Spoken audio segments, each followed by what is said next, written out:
Maka malaikat maut turun ke sini. Makanya ketika sakaratul maut sudah datang, maka yang baca Quran hentikan. Kenapa? Oh, memang gitu ya. Jangan semakin kenceng. Ayo Pak, insya Allah Pak, gitu. Al-Baqarah Pak, Al-Baqarah Pak. Al-Kahfi, Al-Kahfi. Enggak lah. Yang baca Quran berhenti dulu. Kemudian digantikan dengan kita mentalkin. Antum agak ke sana dikit. Masya Allah ya. Orang yang meninggalnya kooperatif ini.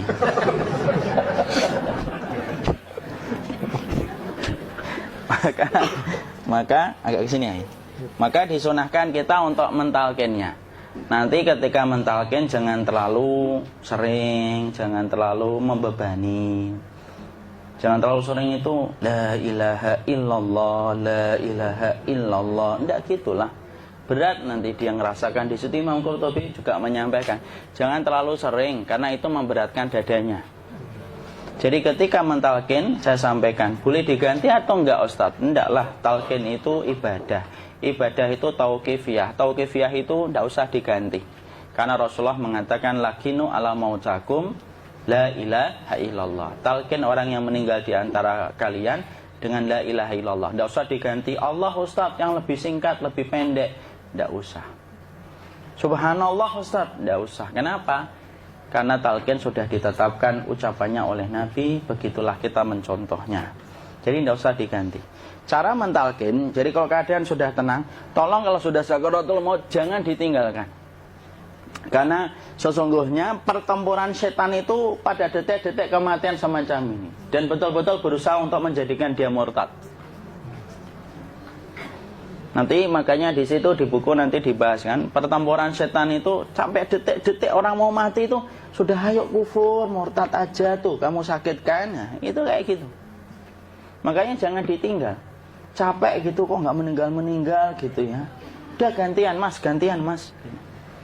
Dan jangan kemudian meninggalkannya. Mangkat dulu gitu. Enggak lah, janganlah. Terus ditampingi terus. Kalau bisa ya sudahlah, berikan waktunya kita untuk sementara waktu itu betul-betul berkhidmah kepada orang yang kita cintai terakhir kalinya. Cara kita kemudian mentalkin adalah, yaitu adalah di sebelah kanannya la ilaha illallah. Biarkan dia mencerna dulu, tidak usah buru-buru kemudian kita langsung nimpali lagi. Dia mencerna dulu sembari kita doakan, peluk, ya Allah dimudahkan gitu. Kalau ada orang yang bisa ngucapin la ilaha illallah itu siapa yang memberikan itu Ustaz? Yang memberikan kekuatan Allah Pak. Karena ngomong aduh aja sudah tidak mampu. Makanya Allah berfirman dalam surat Ibrahim, yusabbitullahu alladhina amanu bil qawli tsabit fil hayatid dunya wa fil akhirah. Allah teguhkan perkataan orang yang beriman dalam kehidupan dunia dan akhirat. Dunia itu ya ketika menjelang kematiannya. Makanya dia bisa ngomong la ilaha illallah. Sebenarnya ngomong aduh aja udah gak mampu. Kalau bisa ngomong, dia pasti ngomong aduhnya dulu. Tapi Allah yang menggerakkan. Ngomong la ilaha illallah. Makanya mangkana akhiru kalamihi la ilaha illallah dakhalal jannah. Barang siapa akhir kalamnya itu adalah la ilaha illallah, pasti masuk surga. Makanya kita lagi la ilaha illallah. Dah. Cerah dulu. Enggak usah minta diburu-buru ya. Enggak usah gini. Ayo la ilaha illallah. Ayo.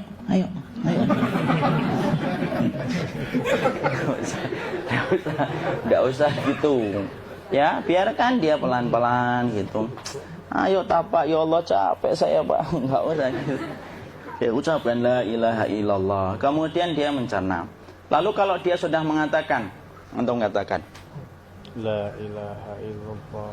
Ya, kalau sudah mengatakan la ilaha illallah, berarti sudah. Enggak usah ditalkin lagi, enggak usah. Belum meninggal juga Ustaz? Enggak apa-apa, biarin aja. Dia di situ aja. Kecuali dia ngomong lagi dan enggak usah diajak ngomong, alhamdulillah ya Pak, ya Allah gitu. Terus dia jawab, alhamdulillah. Ya. Itu berarti ucapan terakhirnya alhamdulillah. Atau ketika habis ditalkin la ilaha illallah, dia ngelihat air. Nah, itu berarti ucapan terakhirnya air. Talkin lagi.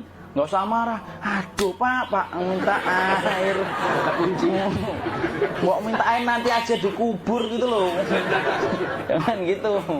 Biarin aja. Jangan kemudian setelah la ilaha illallah La ilaha illallah. Terus, ayo tutup, awas ya ngomong lagi ya. Nggak usah gitu juga. Maka kemudian setelah la ilaha illallah sudah, nggak usah diajak ngomong gitu. Terus kemudian nggak usah ada anaknya perempuan, ya Allah Pak, sudah bisa ngomong la ilaha illallah, usah gitu. Cukup dalam hati alhamdulillah gitu. Diam kita dengerin gitu. Disitulah nanti biasanya detik-detik dia terakhir. Dia nanti ngeliat di sini Pak, prosesnya itu nanti kaki langsung sebagian jempol dingin dia. Kaki, telapak kakinya langsung kalau kita geningkan dingin kayak kaki yang kena AC langsung. Kemudian dia langsung ningkup gini, dikit dia, mulai kaku dia. Atau kalau enggak, gini dia. Langsung kayak jatuh, kayak kepala nanti yang paling terakhir. Kepala itu pasti ada gerakannya Pak, ini meninggal itu. Pasti gitu. Pasti gitu. Karena apa? Sudah tidak ada beban ruh yang menahannya. Ya, cabut ya, set pelan, maka kemudian malaikat itu. Tapi tetap sakit lah. Walaupun dikatakan ringan, tetap sakit. Maka kemudian sakit gitu. Ngelewatin sini. Jantung kemudian sudah tidak berfungsi. Kemudian ginjal Pak, ngelewatin ginjal tidak berfungsi. Bapak bayangkan kan, kalau yang pernah sakit batu ginjal Pak, sepakat nggak kalau kita batu ginjal itu sakitnya luar biasa Pak? Itu baru titik batu kecil di ginjal. Kita bisa bayangkan tiba-tiba ginjal tidak berfungsi. Sakitnya kayak apa Pak? Tiba-tiba ginjal nggak berfungsi, pankreas naik, kemudian tek jantung. Jantung ini dia masih hidup dia, di sininya masih hidup walaupun jantungnya sudah berhenti. Naik. Kemudian mata, dia ngelewatin mata. Organ tubuh yang paling setia sama ruh itu mata. Maka kemudian mata dia ngelihat dia, set. Ngelihat set keluarnya, set naik dia. Ya dilihat ini sama dia. Makanya Rasulullah mengatakan innar ruha idza qubida tabi'ahul basar. Ruh itu kalau dicabut, mata itu ngikutin kemana perjalanan ruh itu. Makanya ada yang meninggalnya gini. Ya itu bukan tanda su'ul khatimah. Itu tanda fitrahnya mata ngikutin ruh. Atau kemudian bukanya sedikit. Ada yang kayak senyum Pak. Ada yang kesini yang keringetan. Nah itu tanda husnul khatimah. Ada yang senyum. Jadi sakitnya setelah selesai itu plong gitu loh. Makanya kemudian ada yang tersenyum. Maka itu tanda. Kalau kita ngelihat orang yang membuka mata kayak gini, tidak usah takut. Cepat-cepat kemudian kita nanti tutup. Biasanya kalau terlalu lama, itulah yang menjadikan ini tidak bisa ditutup. Makanya harus pakai kapas akhirnya. Karena apa? Karena pas meninggal nggak langsung ditutup. Biasanya karena perawat takut, dokternya juga nggak tahu itu, dibiarin itu. Makanya ada beberapa mata yang ditutup pakai tensoplas kan? Sebenarnya kalau langsung bisa nutup dia, fitrahnya nutup mata itu. Jadi kemudian kita baca Allahumma firlahu warhamhu wa'afihi wa'fuanhu atau bismillah wassalatu wassalamu ala rasulillah, tutup. Bismillah. Tidak usah takut. Kecuali buka lagi ya, ini baru kita kabur bareng. Kalau buka lagi Pak, Insya Allah Pak, ya Allah, ya kita kabur bareng-bareng Pak. Diusap Pak, diusap gini. Enggak disenggol gini, enggak. Begini kan, sudah meninggal dunia. Tangan boleh begini, boleh diluruskan, tidak ada ketentuannya. Boleh gini, boleh kemudian lurus. Tidak usah disalahin kalau ada yang lurus. Lu itu tangannya gimana sih? Posisikan kayak sholat. Tidak ada perintah kayak gitu. Jadi kemudian dikondisikan saja. Terus maka kemudian dipijit-pijit, akiknya dikeluarin. Kemudian jamnya dilepas, gigi palsunya dilepas kalau ada. Ya. Kemudian apa setelah itu? Coba buku.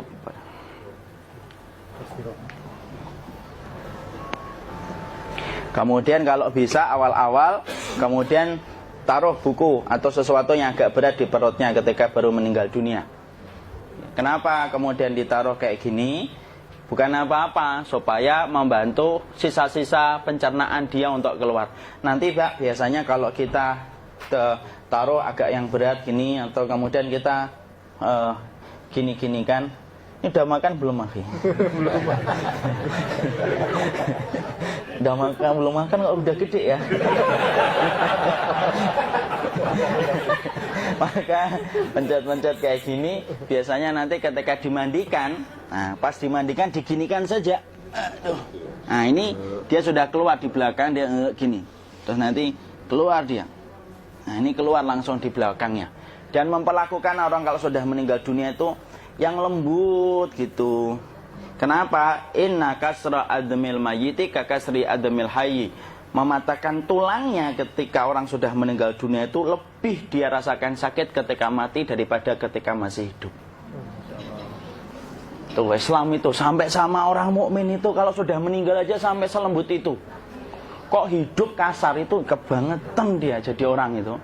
Mau sampai orang mati itu kemudian disuruh yang lembut, kalau ada aib disuruh nutup, tidak boleh diceritain. Misalkan di belakangnya beliau ini ada tompel, gagah-gagah tompelnya gede gitu, tidak boleh cerita. Masya Allah loh, sampai segitunya sunnah itu ngajarin kita untuk nutup aib.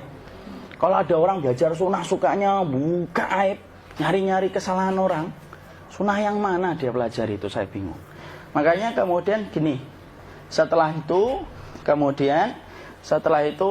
selesai, maka kemudian tutup dengan kain.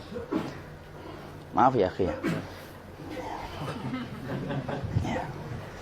Ya. Nanti kalau nggak kuat napas ngomong ya. Maka ditutup kayak gini, ditempatkan kemudian jangan di tanah, tapi di atas dipan. Karena apa? Syekh Abu Malik Kamal Said Salim dalam Sahih Fikih Sunnah menyampaikan supaya tidak cepat busuk. Dia taruh di atas. Kemudian ditutup pakai kain apa saja. Ya, sembari nanti kita mempersiapkan tempat mandinya, tempat kafannya dan yang lain sebagainya. Maka kemudian kalau ada yang datang boleh dibuka.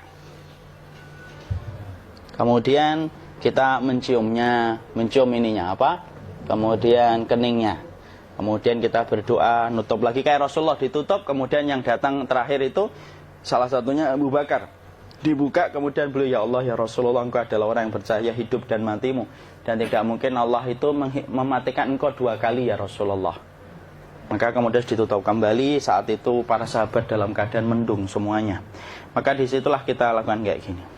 Ditutup gini Ustaz ya.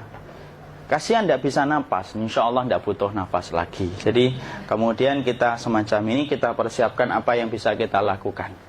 Nah itulah proses kematian dari sakit sakaratul maut sampai kematian.